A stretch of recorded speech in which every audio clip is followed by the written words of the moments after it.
What is up guys, it is Lely and we are back with some more PES 2017 gameplay.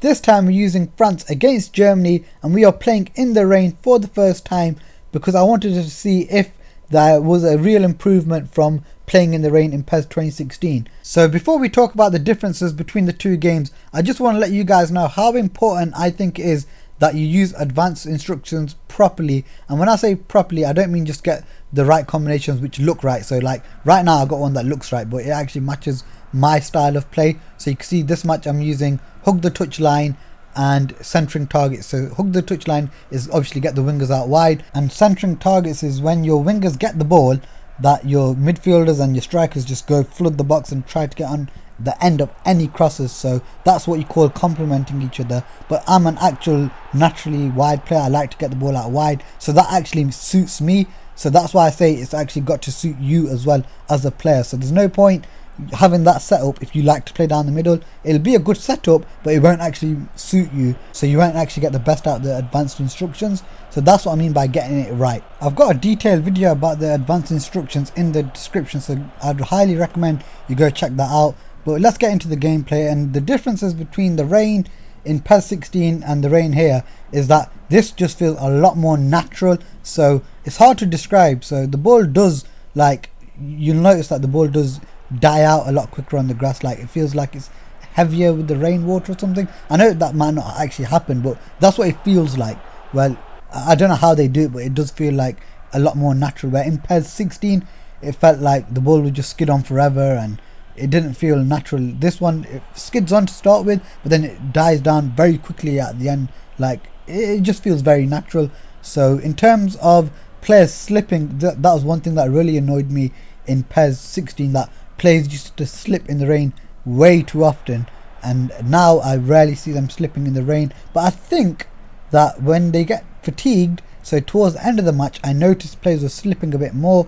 I don't know if that was, I feel like that was to do with the rain and the fatigue mixed, because I noticed when I was playing in the dry they weren't slipping in fatigue conditions. Another nice authentic touch I'd say is in certain camera angles on replays, like this isn't one of them, you will see raindrops on the camera lens and stuff like that. So that's just a nice authentic sort of feel.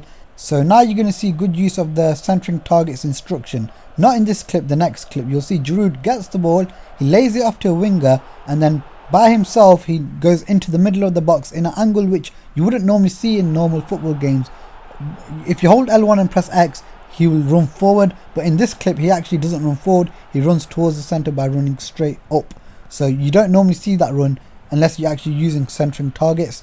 So you can't do it by holding L1 and X because they normally run forward. So that is what you talk about in terms of good use of, you know, seeing it actually work. You can actually see centering target instruction working right there. So in this next attack, I'd like to point out that in PES 16, if you missed a tackle, you didn't get punished enough. You'd miss a tackle and you'd get back within 2 or 3 strides. Whether it's a standing tackle or a slide tackle, you'd get back within a couple of yards. In this PES, if you missed a tackle, you will get punished. So in PES 16, that's where tackle abuse came from, because, you know, you thought, alright, if I miss a challenge, I'll get back with him and that's it, it's no problem. So you were forever avoiding slide tackles and standing tackles. But in this one, people will look to time their tackles more now, because you saw Giroud there just get past a few players because of a few, you know, poorly timed tackles, and you don't get back at the players as quickly, and that's, you know, a real plus, because people should get punished for missing tackles. It's not, you know, as simple as, you know, we can put in 3 tackles in the space of 6 seconds. It shouldn't be like that.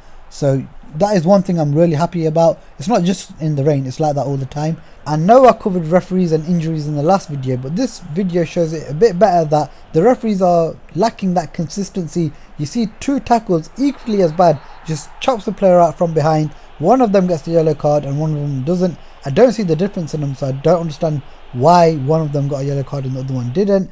And in this, it might be this match, but there's a match where I got 3 injuries in one match. Now if that was my club, that means I'd be missing 3 players for the next match, and if that's just one match, can you imagine how often you'll be missing players and how often you wouldn't even be having your starting 11 or your desired starting 11. When it comes to referees calling a decision, I really don't have many gripes with that. I think they might look harsh to the naked eye, and you'll know what I mean by, you know, I don't have a problem with it, because I understand why the referee's given them, even though they look harsh.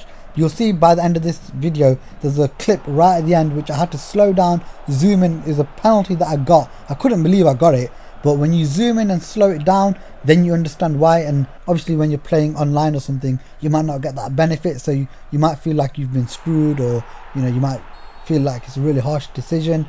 But when you slow it down, I've never actually come across a clip where I thought, right, that shouldn't have been a foul. But like I said, to the naked eye, it can look very harsh. So as you can see, I didn't have many free kicks in actual shooting range. The one or two I did, it felt like the system's the same, but it felt like they've tweaked it ever so slightly. So I'm sure once you find that sweet spot, free kicks will be maybe not as easy, because the goalkeepers might be better at saving them. But to get them up and over, it might be as easy as it was before. I don't know if it's going to be that easy to score though. And this is the penalty decision I was on about. Now you gotta look out for the player who's shooting. You gotta look at his standing foot. You'll look at his actual foot. You might not see the contact, but you'll be able to see the deviation in his foot, which indicates that he's been caught by the tackle, and then he actually makes contact with the ball. So technically I can understand why he's given that a penalty, but in reality that is a very harsh penalty. So you get what I mean? So that's why I'm a bit more forgiving on the refs here than I would be in the last one, because I can understand from a technical point of view why they give that as a foul. But yeah, like I said guys, it does seem really harsh, but I'd rather have it like this than it was in the last PES. So we're coming to the end of this video, and anyone who's seen my PES 16 My Club series will know that I absolutely despise playing in the rain in PES 16. But I think if I got forced to play in the rain in PES 17, I don't think it'd be so much of an issue. Like, I'd prefer not to play in the rain, but like it wouldn't really put me down, or it wouldn't, because I know in PES 16 the matches become so bad to play. In this one it's not bad to play, it's not exactly my prime condition to play, but you can see that it's not a big pain in the ass like it was in PES 16. So guys, I hope you enjoyed this video. If you did, remember to give it a thumbs up. If you want to see more, remember to subscribe, and thanks for watching guys.